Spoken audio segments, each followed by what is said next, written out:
Supreme Court of ఇండియాలో chief justice మీద ఒక లాయర్ చెప్పులు ఇస్తాడు. ఎందుకు అంటే ఆయన సనాతన ధర్మం మీద చేసిన ఒక స్టేట్మెంట్ వల్ల. కేసు ఏంటంటే ఒక హిందూ టెంపుల్లో ఐడల్ డ్యామేజ్ అయింది. దాన్ని రీస్టోర్ చేయమని ఒక పిఐఎల్ ఫైల్ చేశారు.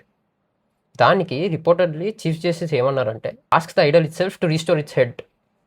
ఆ బొమ్మనే అడుగు, దాని తలని తెచ్చుకోమని. స్టేట్మెంట్ సర్కాజం లాగా, ఇన్సల్ట్ లాగా అనిపించింది, ఎస్పెషల్లీ హిందూ కమ్యూనిటీకి. అండ్ లాయర్ దీనికి బాగా హర్ట్ అయ్యాడు. దాంతో ఈరోజు సీజే మీద చెప్పులు ఇస్తాడు. ఆయన వెంటనే సస్పెండ్ చేశారు. ఈ ఇన్సిడెంట్కి ప్రైమ్ మినిస్టర్ మోడీ కూడా రియాక్ట్ అయ్యాడు.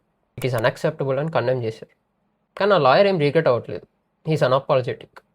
ఇక్కడ ఒక ఇంట్రెస్టింగ్ విషయం ఉంది.